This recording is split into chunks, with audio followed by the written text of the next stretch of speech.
அப்படி இந்த பகவானுக்கு கோபமானது வருகின்றது. சரியா? இந்த பகவான் ஆடிக்கொண்டே இருக்கின்றார். ஆமா நாட்களாக ஆடி நாளைக்கு அப்படியே மாதங்களாகிறது, மாதங்கள் வருடங்களாகிறது, வருடங்கள் யுகங்களாகிறது. இப்படி ஆடிக்கொண்டிருக்கிற வேளையில் பகவானுடைய கோபத்தின் காரணமாக கண்ணிலே தீ அலறாய் எரிந்தது. சரி, அதிலே ஒரு அதிசூரன் வந்து கிடக்கின்றான். ஆமா, அரசியல் திருநடனம் ஆடிய காரணத்தினால், அதிலே பிறந்த காரணத்தினால் பரமேஸ்வரக்காரன் என்று பரமேஸ்வரத்திற்கு பேர் கொடுத்தார். ஆமா, வேறது கொடுத்து அப்படியே பார்த்தால் இந்த பகவானை நிலைநிறுத்தக்கூடிய இடத்திலே பகவானை என்ன என்னை இங்கே பிரவி செய்து விட்டீர்களே. ஆமா, அப்படி என்று சொல்லி ஆமா அப்படியாகவே பகவானை வணங்கி நிற்கும் இடத்திலே பேரது கொடுத்தவை மாயே மத்தே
அழகாகவே பரமேஸ்வரனுக்கு அழகாகவே ஒரு தேராதை கொடுத்து அது மட்டும் குதிரையும் கொடுத்து அனுப்புகிறார். ஆமா, பரமேஸ்வரத்தேரன் வேறான சமயத்தில் பரமேஸ்வரத்தையாருடைய அண்ணனாகிய ஸ்ரீ சுலைமான சுவாமி பெற்ற வேண்டும். ஆமா, ஆகவே சுலைமான சுவாமியுடைய கதை பாருங்கள். சரி, பொன்னனி அரணாதில் கொடி பிரம்மசக்தி அண்ணனி மாயோண்டங்கை நாரணி உலகம் காத்தா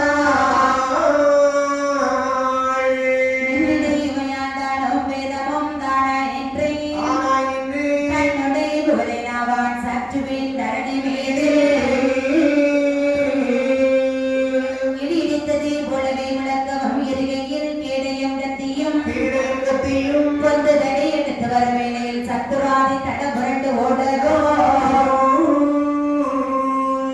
மடிவு கொண்டு பலனிதமாக ஓமாகி நோய் பிடி தீர்க்க வல்லவா தொழிலுடித்து வர தெய்வமே சிவசுடலை வாழ சுவாமி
சாபத்தின் பயனாகவே அவர்களுக்கு 150 பிள்ளைகள் பிறக்கின்றார்கள். சரி, 150 குழந்தைகளிலே 100 ஆண் குழந்தைகள் 50 பெண் குழந்தைகள். ஆமா, 100 ஆண் குழந்தைகளும் பிரம்மபட்டம் வாங்குவதற்காக பிரம்மவினாடி தவம் செய்து அவர்கள் வளர்த்த வேலையை அவர்கள் இருந்து சாப்பிடார்கள்.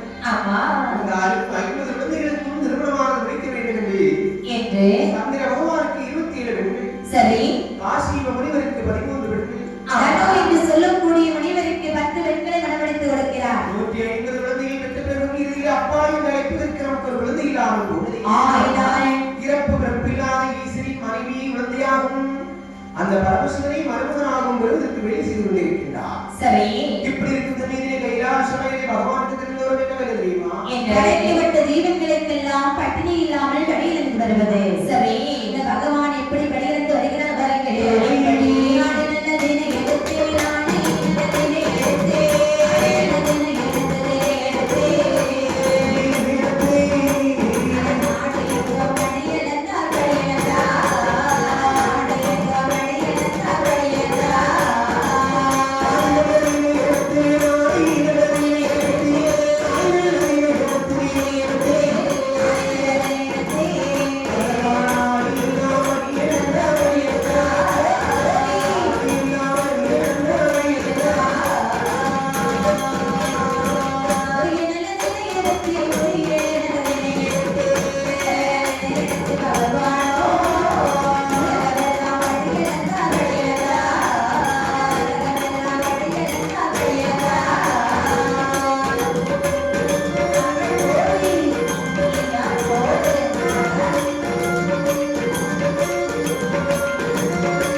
சரி, இப்படி வெளியிலிருந்து விட்டு வரும்போது பார்த்தால் நாயாகி பார்வதி அம்மையானவள் என்ன செய்கின்றார்?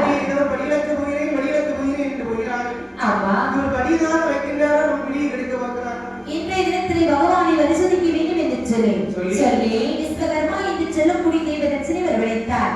ஆமா, ஐயா, என்ன உங்களாலே எனக்கு ஒரு கட்டை சிவில் கொண்டு பண்ணி தர வேண்டும்.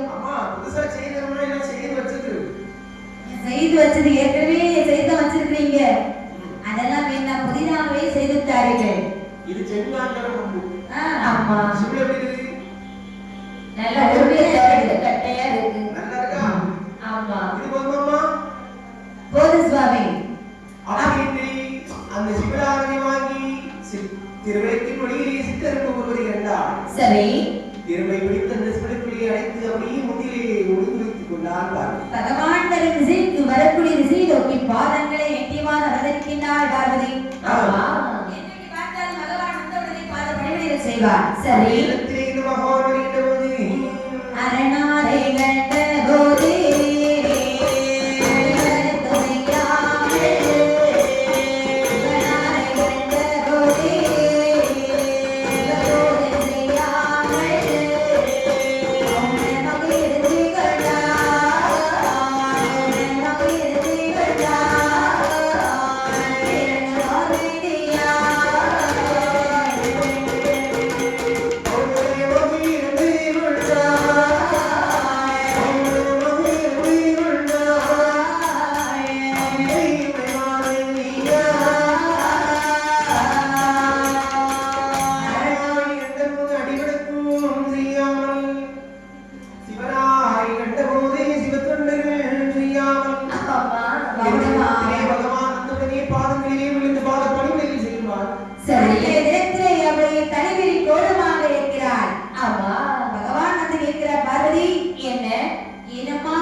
உண்மையாகவே சொல்லுகின்றேன், படைக்கப்பட்ட ஜீவராசிகள் அத்தனை பேருக்கு நான் வழிநடத்தி விட்டுதான் வருகிறேன். ஒருபோதும் இருக்கவே முடியாத பார்வதி, அப்படி இருக்கும் என்று சொன்னார். பரவன் என்ற பெயரில் ஆகுது. ஒருவேளை இந்த ஜீவராசி பட்டினியாக இருக்கும் என்று சொன்னால் பசி தீர்ந்திருக்கும் என்று சொன்னால் பார்வதி இருக்கிற வட்டம் எனக்கு தேவையில்லை ஒரு பக்கத்தில் நான் தான் போனேன். அப்படி என்ன பார்வதி ரொம்ப பேசுறியே? அந்த ஜீவன் பட்டினியாக இருக்குது என்று சொல்கின்றாயே, அதை எங்கே காட்டு பார்க்கலாம்? இங்கெல்லாம் காட்ட வேண்டியது. அடேங்கப்பா, தேவலோக சபை கூட்டங்கள் காட்டுகிறேன் என்று சொல்லி நம்ம ரெண்டு பேரும் பிரச்சனை நமக்குள்ள தீர்க்க கூடாது. 4 பேரை கூட்டி முச்சந்தில போட்டு கூந்தலிக்கணும். ஆமா, அதான் உனக்கு பிடிக்கும். உங்களை இருக்கு மேல ரொம்ப உண்மையா பகவான் ரெண்டு ஜீவராசிகள் பட்டினியே இருக்கு. ஆமா, மூதலிப்புன்னு சொன்னா உங்களுக்கு ரொம்ப பிடிக்கும்ல சாமி? ஆகட்டும் என்று சொல்லி அப்படி தேவர்கள் சபையானது கூடுகிறது. சரியா? அப்படியே நம்ம படியிலிருந்து இறங்கி வருகின்றாள் இந்த பார்வதியா. ஆமா, சிங்கன் வாழை இலையை விரித்தாள், சிங்கன் வாழை இலை விரித்தாள், சிங்கள் வாழை இலை எடுத்தாள், வாழை இலையை எடுத்தாள், இலையை எடுத்தாள்.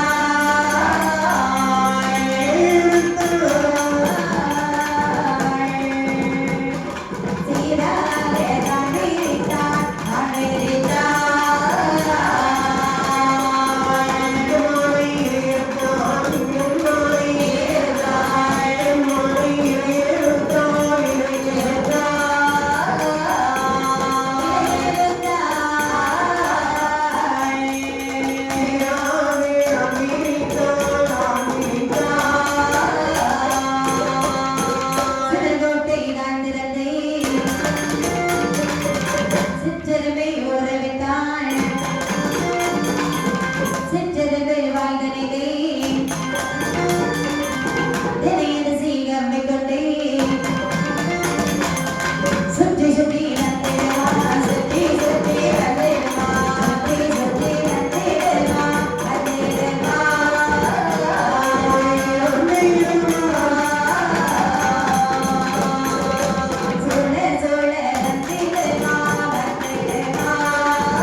சரி, சிவனுக்குள் இருந்த சிற்றமான வாயிலை திடீர்ச்சி கவிக்கொண்டு வருகிறதா?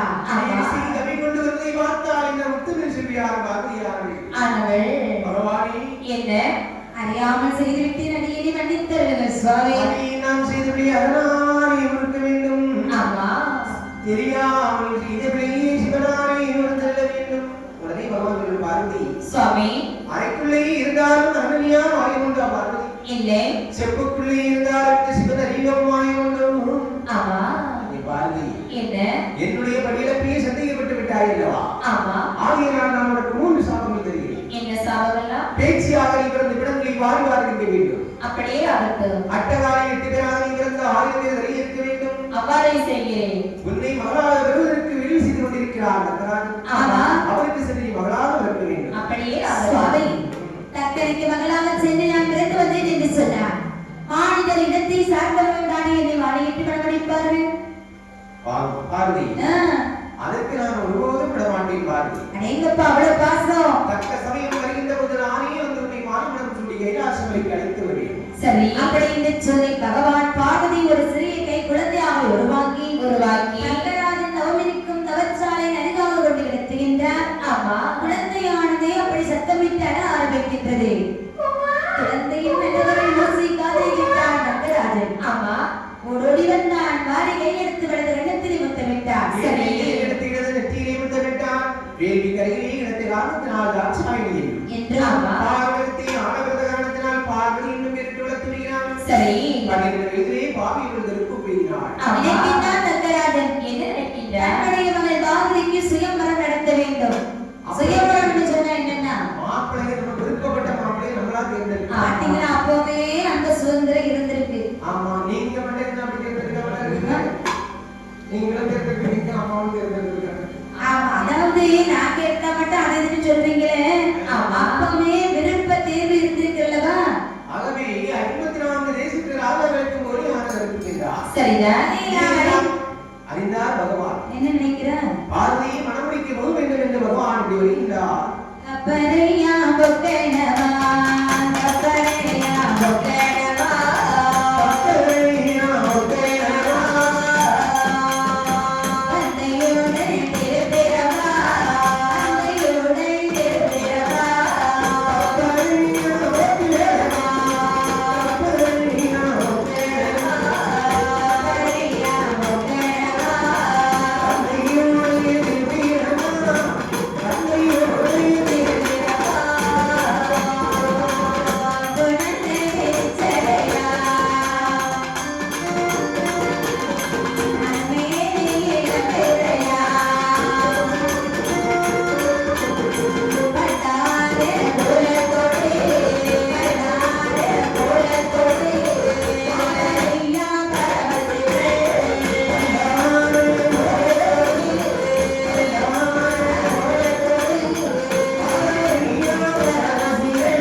இடையிலே விடுத்துக் கொண்டு உத்ராட்சிய மாலைகள் நிலத்தில் அணிந்த வண்ணமாக நெற்றியை ஊதுபட்டையில் அப்படியே வெளியிலே பண்டார பிரதேசியில் சாப்பிடுவதற்காக இருக்கும் இடத்திலே வந்திருக்கிறார். சட்டோபர கோட்டையிலே மன்னர்களுக்கு ஒரு வரிசை, சிற்றரசர்களுக்கு ஒரு வரிசை, செய்தி தளபதிமார்களுக்கு ஒரு வரிசையாக அமரப்பட்டிருக்கிறது. சரிதான். ஆனால் அங்கே பண்டார கூட்டத்தோடு கூட்டமாக அமர்ந்திருக்கிறார் இந்த பரமசிவன். சமயத்தில்தான் தக்கராக சொல்றான், தன்னுடைய மகளாகி பார்வதி வீட்டிலே மலர் மாலை கொடுத்து சொல்கிறார். மகளே பார்வதி, அப்பா இந்த மலர் மாலையை உங்களுக்கு யாரை பிடிச்சிருக்கோ அவங்க கருத்துல போடணும். எப்பா யாருக்கு கருத்துல போட்டாலும் என்ன உடனே கட்டி வச்சிருக்கீங்களா? கட்டி வச்சிருவோமா? சரிப்பா, அப்ப நான் சீக்கிரம் போடுறேன்.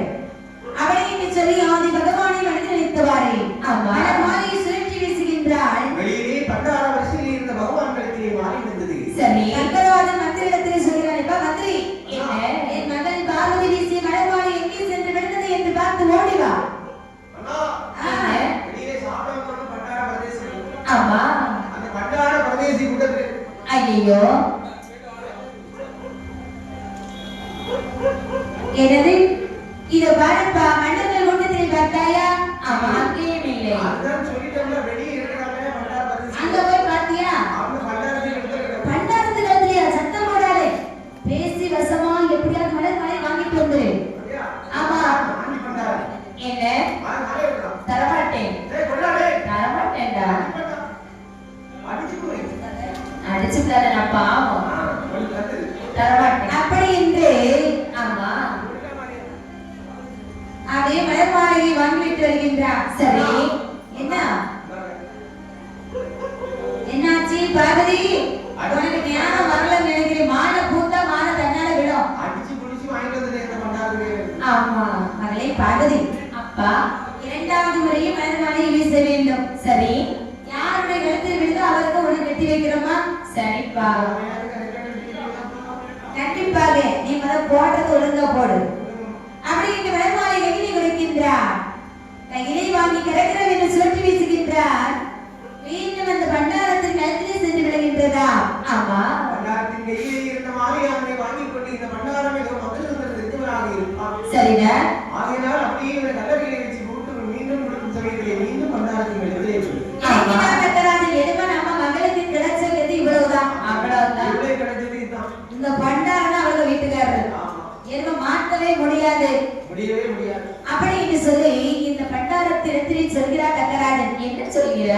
பண்டாரம் என்ன என்ன பார்த்து மாமான்னு சொல்லவே கூடாது. என் பிள்ளை கட்டினேன்னு சொல்லி என்ன மாமான்னு அழைக்க கூடாது. உங்க பிள்ளை கட்டினா நீங்க மாமா மாமா வேற யாரும் மாமா இருக்கா? நான் மாமா உனக்கு கிடையாதுப்பா. அப்படின்னா அங்கின்னு சொல்லிட்டா அங்கி ஜோக்கின்னு சொல்லு. இந்த பாரு, நீ வாங்க போங்கன்னு கூப்பிட்டாலே போதும். அப்படின்னு இந்த கோட்டையை விட்டு வெளியே போக கூடாது. வெளியே போனாக்க நான் சுயபாடு எடுத்து நாலு இடத்துக்கு போனாலும் இறந்தியா போனே இருக்க முடியும். இந்த பாரு, எருமனை அப்படி போறேன்னு சொன்னா எனக்கு தான் பெரிய அவமானம். எனக்கு அதெல்லாம் தெரியாது. நான் காலையில இந்த வாழை எடுத்துட்டு ஓடிட்டா போகணும். ஆமா, அப்பதான் என் மனைவி பார்வதிக்கு எங்களுக்கு சாப்பாடு. ஆமா, இந்த பாரு, நான் சொல்லக்கூடிய வார்த்தை ஒழுங்கா கேளு. கோட்டை விட்டு வெளியே போக கூடாது. உனக்கு நேரம் போகாது அல்லவா? அதனால உனக்கு ஒரு வேலையும் தருகின்றேன். எந்த வேலைங்க? ஒரு நாளைக்கு 3 வேளை கொடுத்து தர வேண்டும் விபூதி. எப்பொழுதெல்லாம்? காலையில 6 மணிக்கு கொண்டு வர வேண்டும். சரி, மத்தியானம் 12 மணிக்கு கொண்டு வரணும். 12 மணிக்கு கொண்டு வர முடியாது. ஏன், என்னாச்சு உனக்கு அந்த நேரம்? பச்சை போடு கடை திறக்க போனோம்ல, 12:05க்கு கொண்டு வர. அந்த நேரம் கவர்மெண்ட் பிள்ளையாயிருவா. ஆமா, எங்க போனிய போகல எனக்கு தெரியாது. எனக்கு மத்தியானம் கரெக்டா 12 மணிக்கு கொண்டு வரணும். சரி, சாயந்தரம் 5 மணிக்கு கொண்டு வரணும். சரி, இப்படி விபூதியானதை எடுத்து கொண்டு இருக்கிறார். ஒரு நாள் சமயத்தை தக்கராக இருக்கிறான். என்ன சொல்கிற? ஆண்டி பண்டாரம் நாளைக்கு நீங்க கூட்டமாக இருக்கிறது. அதனால நீ நாளைக்கு விபூதி கொண்டு வர. நானும் அந்த கூட்டத்துல கொஞ்சம் பேசிக்கிட்டு போறேன் மாமா. ஆண்டி பண்டாரம் உனக்கு என்ன மோளை மாமா சொல்லி அளவுக்கு உனக்கு கட்டிருந்தா பத்தியா? ஆமா, அந்த கேவலத்துல இருந்து என்ன நான் மீண்டு வரல. அடேங்கப்பா, ஆகையினால நீ எனக்கு நாளைக்கு வராதன்னு பெரிய பெரிய ஆளுதான் வரும். உன்னை பார்த்தா கேவலமா நினைக்குமா? அப்படின்னு சொன்னா நாளைக்கு மட்டும் விடுமுறைன்னு சொல்றீங்க. அப்ப உங்க மனைவி உங்களுடைய பார்வதியை கூப்பிட்டு நான் எங்கேயாவது போகலாமா? அவளை போடக்கூடாது. நீ அதுவும் போகக்கூடாது. வச்சு அதோட நீ அங்க தனியா இருக்கு, அவங்க தனியா இருக்கும். இதுக்குதான் திருமணம் முடிச்சு வைக்கிறீங்களா? ஆமாடா, போனா நீ கிட்ட கேட்டு ஏமா உனக்கு அதேங்க அப்பா நினைக்கிட்டான் இந்த பரமசிவன். என்ன நினைக்கீங்க? எந்த இடத்திற்கு பண்ணி நம்மளுடைய மாமா வரக்கூடாதுன்னு சொன்னாங்களோ அந்த இடத்திற்கு நாமே போக வேண்டும். கண்டிப்பாக போக இந்த வேண்டும். மறுநாள் தினத்திலே ராஜேஸ்வரி கூட்டம் மூடி இருக்கும் நேரத்திலே வந்து நிற்கின்றார். ஆமா இதோ வெகுதி எடுத்துக்கோங்க. ஏய் ஆ, ஆண்டி பண்டா நீயோடு ஆடிவன் திட்ட பேய் என் பேசுடி மாப்பிளே ஆண்டி ஏய் எடுத்துக்கோங்க. வெளியே போற பண்டார பரதேசி. அடடா, இந்த வார்த்தையை கேட்பதற்காகத்தான் இவ்வளவு நாள் காத்துக் கொண்டேன். இனி நீயா இருன்னு சொன்னா கூட ஒரு நாள் இருக்கவே மாட்டேன். அப்படி இந்த கோபம் வந்தவராகவே பார்வதியிடத்தில் வருகின்றார். சரி பெண்ணே பார்வதி, சுவாமி, உடனடியாக கிளம்பு, நம்ம வீட்டுக்கு போகலாம். எங்க அம்மாட்ட ஒரு வார்த்தை கேட்டுட்டு வரேன். யாருக்கிட்ட? எங்க அம்மாட்ட. அம்மாட்ட கேட்க கொப்பங்கன்னு மட்டும் ஒரு வார்த்தை பேசுகிறாரு. உனக்கு அப்ப என்ன பாடுபடுத்துறா தெரியுமா? ஆல்ரெடி உங்க ஆயிரத்திலும் கேட்க வேண்டாம் எவ்வளத்திலும் கேட்க வேண்டாம் நீ வருகிறாயா இல்லையா இருந்தாலும் ஒரு வார்த்தை சொல்லி பாருங்க. வருகிறாயா இல்லையா வாரேன். அப்படி என்று பார்வதியை அழைத்துக் கொண்டு சிவபெருமான் அசுரன் வருகின்றார். சரி வந்து சிவனாரோ பார்வதியே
எப்படி இருக்கு ரக்கராஜன் நந்தியை கூட்டப்படி வந்து கேட்கிறான். என்ன கேட்கின்ற? வேதவல்லி